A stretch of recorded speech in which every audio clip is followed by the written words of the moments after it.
प्रवास कुटुंबीय असतील हातातली वडणी असतील त्यांना भेटण्यासाठी इथे सगळीकडे येतो.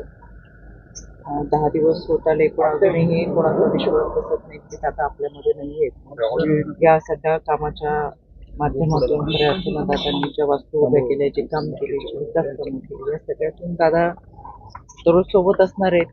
त्यांनी दिलेला मूळ मंत्र पुढे घेऊन जाणं ही आमची कार्यकर्त्यांची जबाबदारी आहे. आज आदरणीय वहिनी आणि पवार कुटुंबियांची भेट घेण्यासाठी आम्ही सगळे ताई, बजरंग सोनवणे यांनी अशी मागणी केली की त्या विमानामध्ये कदाचित बॉम्ब असावा आणि त्या दृष्टीने तपास यंत्रणेने तपास करावा. मला असं वाटतं ज्यांच्या मनामध्ये शंका आहेत त्यांच्याकडे काही पुरावे कोणाकडे असतील तर राज्याचे मुख्यमंत्री आदरणीय देवेंद्रजी फडणवीस साहेबांनी सूचना दिल्यानंतर तातडीने तपास सुरू झालेला आहे. ब्लॅक बॉक्सची रिकव्हरी सुरू आहे आणि हा जो काही तपास होतो महाराष्ट्रातल्या प्रत्येक व्यक्तीलाच वाटते तपास जो आहे तो तत्परतेने व्हावा आणि समोर यावा. अगदी केंद्रीय मंत्र्यांनी सुद्धा सूचना दिलेल्या आहेत आणि म्हणून ज्या काही शंका कुणाच्या मनामध्ये असतील त्यांच्याकडे जे काही पुरावे असतील त्यांनी तपास जो चालू आहे त्या तपास यंत्रणेकडे नेमून द्यावा, ज्याच्या अनुषंगाने तपास करतो.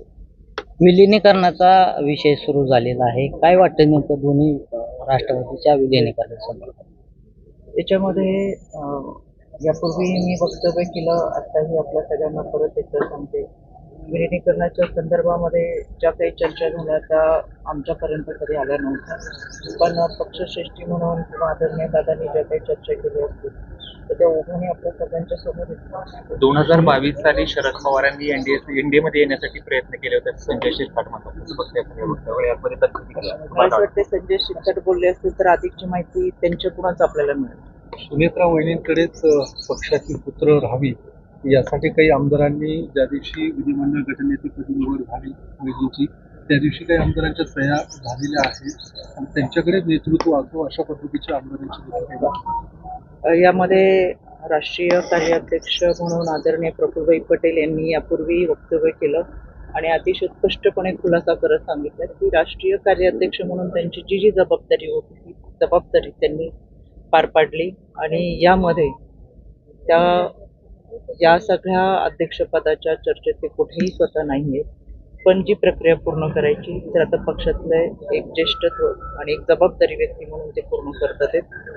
सर्व आमदारांनी किंवा आपल्याला जी माहिती मिळाली त्या अनुषंगाने काहींनी आदरणीय वहिनींना राष्ट्रीय अध्यक्ष करावं म्हणून जे काही पत्रक दिलं असेल तर निश्चितपणाने कार्यकर्त्यांच्या या सगळ्या भावना आहेत आणि त्याचा विचार केला जाईल असं मला वाटतं. यवतमाळमध्ये एका महिन्यामध्ये 22 शेतकऱ्यांनी आत्महत्या केली. सरकार म्हणून सरकार अपयशी पडते. सरकारने शेतकऱ्यांकडे लक्ष द्यावं अशी मागणी केली होती. मग त्या 22 आत्महत्या नक्कीच ही आकडेवारी फार मोठी आहे असं मला वाटतं.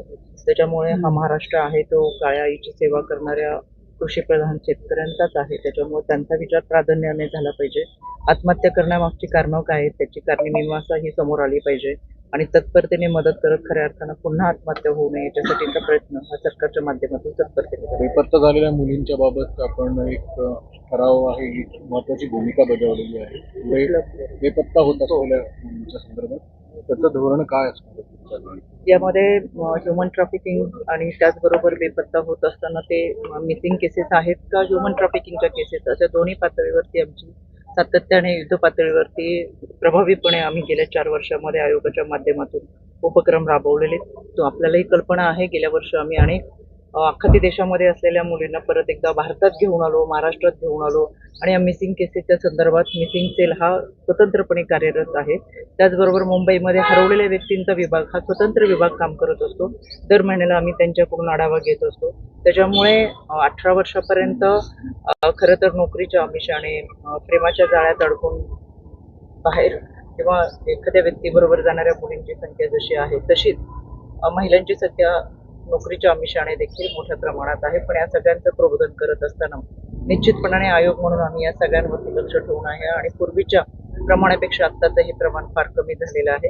कारण मिसिंग सेल आम्ही सातत्याने त्यांच्याकडून या सगळ्या गोष्टींची माहिती घेऊन त्यांच्याकडून या केसेस होऊ नये याच्यासाठी जनजागृती देखील मोठ्या प्रमाणात करत असतो आणि हे प्रभावी उपाययोजना आमच्या माध्यमातून चालू राहील. ठीक आहे. धन्यवाद.